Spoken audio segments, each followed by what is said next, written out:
Friends, good morning. Welcome back my channel स्त्री struggle. कैसे हो आप सभी? आई होप आप सभी अच्छे होंगे। तो यहाँ पर जो है मैं कर रही हूँ लंच और ब्रेकफास्ट की तैयारी। बच्चे स्कूल जा चुके हैं और हस्बैंड जो है निकलने वाले हैं ऑफिस के लिए। अभी उन्होंने नाश्ता नहीं किया है तो उनको नाश्ता दूंगी और उसके बाद जो है लंच पैक करके बस वो निकल जाएंगे। हम सब हमेशा यही सोचते हैं कि भगवान ने सारी परेशानी जो है हमारी ही झोली में डाल दी है, क्योंकि हर कोई किसी ना किसी प्रॉब्लम को फेस कर ही रहा होता है। और इस सिचुएशन में हमें दूसरे की प्रॉब्लम नहीं दिखाई देती, अपनी ही प्रॉब्लम दिखाई देती है। ऐसा लगता है मानो कि सारी परेशानियां हमें ही हैं और हम ही परेशानियों से घिरे हुए हैं। सामने वाला बंदा बहुत खुश है, जबकि ऐसा नहीं होता है। हर किसी की अपनी प्रॉब्लम होती है, हर किसी की अपनी परेशानी होती है। जैसे कि किसी को कैरियर की परेशानी है तो किसी को हेल्थ इश्यू है, वो उसको लेकर परेशान है।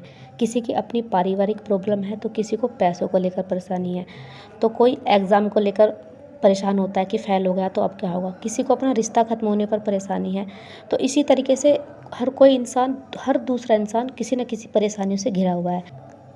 लेकिन क्यों कुछ ही लोग तमाम परेशानियों को झेलते हुए हमेशा डटे रहते हैं, लेकिन वहीं कुछ लोग हार मानकर पीछे हट जाते हैं। मैं यहाँ आपको एक एग्जांपल से समझाती हूँ। क्यों अरुणिमा सिन्हा, आपने नाम सुना ही होगा, अपना एक पैर गंवाने के बाद भी एवरेस्ट की चोटी पर पहुँच गई। तो हार मानकर पीछे हट जाती और कभी भी एवरेस्ट की ऊंचाइयों को नहीं छू पाती।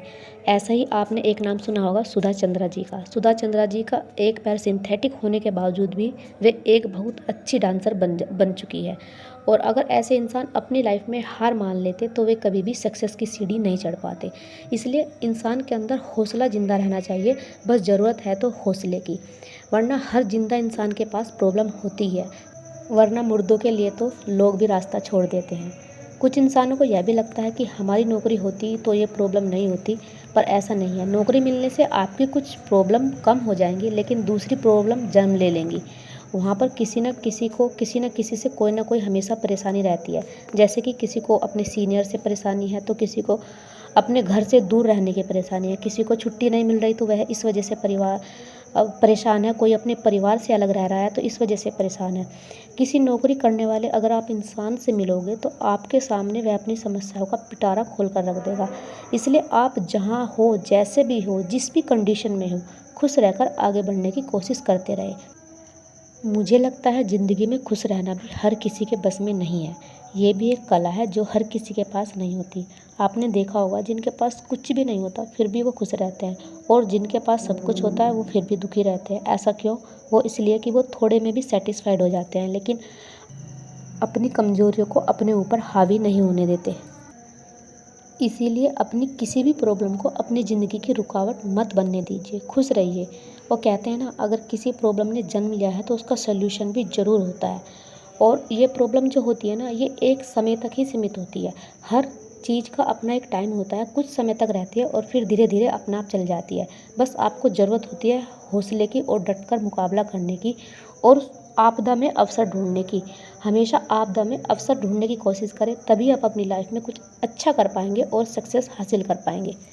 और एक बात और, अगर आपको ज़िंदगी में खुश रहना है ना, तो अपना दुख कभी किसी के सामने मत रोना, क्योंकि अपना दुख रोने से सामने वाला आपको अपने से ज़्यादा, जो हमारा दुख होगा उससे भी ज़्यादा हमें बता देगा। यानी कि वो ये समझेगा कि हमारी प्रॉब्लम तो कुछ भी नहीं है और मेरी प्रॉब्लम इनसे भी बड़ी है। वो आपकी बातों को सुनेगा नहीं बल्कि इग्नोर करेगा और बाद में आपकी हंसी और मजाक ही उड़ाएगा। तो इससे तो बेहतर है कि अपना दुख किसी के सामने मत बयान करो, अपने तक ही सीमित करो रखो और उससे लड़ने की हिम्मत करो। प्रॉब्लम आने से हम ज़िंदगी में मजबूत बनते हैं, या ये कहिए कि प्रॉब्लम हमें हमेशा मजबूत बनाती है। हमें उनसे घबराना नहीं बल्कि डटकर मुकाबला करना है। और ज़िंदगी में एक बात हमेशा याद रखना, उम्मीद किसी से मत करना। खुद के दम पर काम करना, चाहे छोटे से ही शुरुआत क्यों ना करनी पड़े। और हमेशा अपने कंधे रख कर ही बंदूक चलानी चाहिए, क्योंकि कोई तुम्हें रास्ता दिखा सकता है लेकिन उस पर चलना आपको खुद ही पड़ता है। तो इसलिए अपने रास्ते खुद चुनिए और उन पर खुद चलिए। और हमेशा अपने माइंड में एक बात ज़रूर बैठा कर रखिए कि आपकी प्रॉब्लम बहुत कम है, सामने वाला आपसे ज़्यादा प्रॉब्लम में जी रहा है। जब आप ऐसा अपने माइंडसेट को बना लोगे तो आपको अपनी प्रॉब्लम छोटी लगने लगेगी और आप कभी भी अपनी प्रॉब्लम से घबराओगे नहीं। तो फ्रेंड्स, यहाँ पर सारा काम ख़त्म करने के बाद अभी मैं पढ़ने के लिए बैठ गई हूँ। तो सबसे पहले बना लेते हैं अपना डेली का टारगेट। और जो मैंने आज का अपना टारगेट रखा था वो मैंने कम्युनिटी पोस्ट पर कम्युनिटी पर पोस्ट कर दिया है, तो आप लोग वहाँ से देख लीजिएगा। सबसे पहले मैं स्टार्ट कर रही हूँ यहाँ से विलोम शब्द, जो कि मुझे रिवीजन करना है। 400 विलोम शब्द मैंने कंप्लीट कर लिए हैं और मैंने अपना एक 1 वीक का जो प्लान बनाया था स्टडी का, वो मेरा आज कंप्लीट हो रहा है। और 1 वीक प्लान में मैंने लास्ट डे पर जो है रिवीजन के लिए रखा है। तो मैंने जैसे कि टारगेट में भी शेयर कर दिया था, पॉलिटी का भी रिवीजन करना है और हिस्ट्री का भी रिवीजन करना है और विलोम शब्द का भी रिवीजन करना है। करंट अफेयर्स तो हमारा डेली चलता ही है। और आज मैंने नए टॉपिक में रखा है रीजनिंग को। तो रीजनिंग में क्लॉक और कैलेंडर, ये 2 टॉपिक मैंने चूज किए हैं, तो आज मैं इनको भी कवर करने वाली हूँ। तो देखते हैं शाम तक अपना टारगेट हम कंप्लीट कर पाते हैं या नहीं। तो सबसे पहले यहाँ पर हम विलोम शब्द करने के बाद अभी हम यहाँ पर करेंगे अपनी पॉलिटी का रिवीजन। और रिवीजन अभी जो है मैं बुक से ही कर रही हूँ, क्योंकि मैंने हाईलाइट कर रखा है, तो मैं उन्हीं को जो है यहाँ पर हाईलाइट का रिवीजन कर लूँगी। मैंने कुछ नोट्स बना भी रखे हैं, लेकिन मेरे नोट्स जो है कंप्लीट नहीं है। तो मुझे खुद ही समझ में नहीं आ रहा है कि मुझे अपने नोट्स कंप्लीट करने चाहिए या नहीं, बुक से ही पढ़ना चाहिए। अगर आप लोगों के पास कोई भी सजेशन हो तो प्लीज़ मुझे कमेंट्स बॉक्स में ज़रूर बताइएगा। वैसे मुझे भी लगता है कि बुक्स जो है काफ़ी मोटी है, तो नोट्स बनाना ज़्यादा अच्छा होगा, क्योंकि उनसे हमारा रिवीजन जो है अच्छे से हो जाएगा। लेकिन अभी पता नहीं मुझे क्या लग रहा है कि मैं जल्दी से जो है बुक को पढ़कर रीड करके इन्हें चलिए नोट्स के बारे में भी मैं सोचूंगी। अगर मुझे लगेगा तो मैं दोबारा से बनाना स्टार्ट कर दूँगी। नोट्स तो मैंने बनाए रखे हैं, लेकिन वो कंप्लीट नहीं है। अभी फ़िलहाल के लिए हम यहाँ पर रिवीजन करते हैं। जो भी मैंने हाईलाइट पॉइंट किए हुए हैं वही मैं पढ़ती हूँ। आप लोग मुझसे कमेंट्स भी कर रहे थे कि दीदी आप पूरी चैप्टर को रीड करते हो या फिर हाईलाइट पॉइंट्स को, तो मैं हाईलाइट पॉइंट्स को ही जो है यहाँ पर रीड कर दे रही हूँ, क्योंकि जब मैंने फर्स्ट टाइम पढ़ा था तो मैंने उनको हाईलाइट कर दिया था। अभी जो है बच्चे आ गए हैं स्कूल से, तो यहाँ पर बच्चों का ही काम जो है मैं कर रही थी। बच्चों के बैग्स वगैरह बहुत सारा काम हो जाता है आने के बाद, क्योंकि बच्चे सारे में फैला देते हैं आने के बाद यूनिफॉर्म, बैग और उनके लिए खाना पीना करना। तो यहाँ पर जो है मैं बेटे के लिए बना रही हूँ दही। दही को मैं मीठी कर उसको जो है पिलाती हूँ। पीता तो नहीं है, लेकिन अभी जो है मैं अपने बेटे को हैबिट्स डाल रही हूँ कि वो पी लिया करे। अच्छा होता है दही, क्योंकि कैल्शियम होता है, तो बच्चों की हड्डियाँ भी जो है मजबूत होती है। लेकिन बच्चे ना बहुत ज़्यादा नौटंकी करते हैं। मेरे बच्चे तो बहुत ज़्यादा करते हैं। आप लोगों के भी करते हैं या नहीं, मुझे लगता है सभी के करते होंगे। तो मैं यहाँ इसको ज़बरदस्ती से जो है दही पिला रही हूँ। और ये बिल्कुल मुझे मना करता जा रहा था, लेकिन फिर मैंने इसको समझाया और खैर ये पीने लग गया। और यहाँ पर फिर जो है मैंने भी अपने लिए ये फ्रूट्स कट कर लिया था। और ये फ्रूट्स ना हमारे यहाँ पर इसको बब्बू गोसा बोलते हैं। आपके यहाँ क्या बोलते हैं आप लोग भी मुझे बताना। हरियाणा में जहाँ हम रहते हैं वहाँ पर ये बोलते हैं। तो ये मेरी बेटी ने कार्ड्स बनाया है अपनी फ्रेंड्स के लिए, क्योंकि कल उसका बर्थडे है, तो वो कह रही है कि उसको कार्ड बनाकर मैं दूँगी।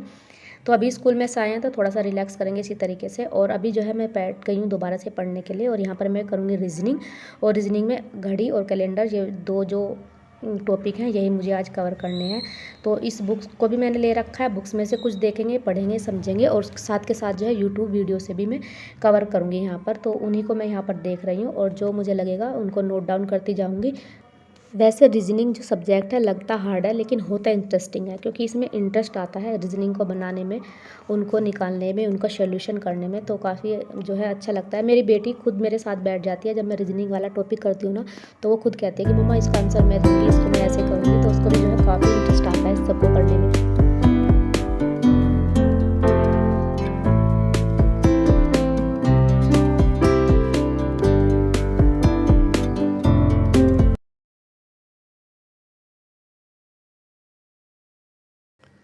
और ये अभी टाइम है शाम का 4:45 बजे के समथिंग का टाइम है। 4:30 बजे बेटी तो चली गई थी ट्यूशन में, और बेटा बोल रहा था कि मम्मा थोड़ी देर मुझे बाहर खेलना है। तो फिर मैं उसको बाहर लेकर आ गई। तो वो यहाँ पर साइकिल चला रहा है, तो थोड़ी सी देर मैं भी बैठ गई थी, थोड़ा सा माइंड फ्रेश हो जाएगा। उसके बाद इसको अंदर लेकर आई, और फिर अभी जो है इसको भी पढ़ने के लिए यहाँ पर बैठा दूँगी। जो भी इसका होमवर्क होगा वह करवाऊँगी, और इसके साथ साथ जो भी मैं अपना कर पाऊँगी, साथ में जितना भी होता है उतना कवर कर लेती हूँ, क्योंकि इसको बता देती हूँ फिर मैं बैठी रहती हूँ। तो अपनी बुक्स को भी मैं थोड़ा बहुत जो है नज़रों से निकाल लेती हूँ। कुछ चीज़ें जो है याद हो ही जाती हैं। तो इसी तरीके से होता है मेरा शाम के टाइम का रूटीन बेटे के साथ में। और बस 1 घंटा मैं इसको पढ़ाती हूँ। 1 घंटे में इसका होमवर्क वगैरह जो होता है वो कंप्लीट हो ही जाता है, क्योंकि अभी इतना भी ज़्यादा होमवर्क इसका नहीं होता है। और फिर शाम की पूजा का समय होता है, तो यहाँ पर जो है शाम की पूजा भी मैं कर ले रही हूँ।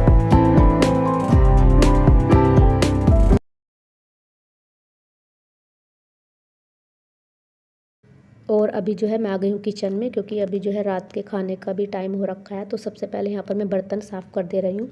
जो शाम के बर्तन होते हैं, बच्चे दूध पीते हैं, हस्बैंड लंच लेकर आते हैं, तो वो सब जो होते हैं मैं जब किचन में आती हूँ तभी उनको साफ़ कर देती हूँ। और बस यहाँ पर अब करूँगी मैं रोटियां बनाने की तैयारी। तो आज के वीडियो को मैं यहीं पर एंड भी करूँगी। कैसा लगा आप लोगों को बताना ज़रूर, और आपसे फिर मिलती हूँ। तब तक के लिए बाय एंड टेक केयर।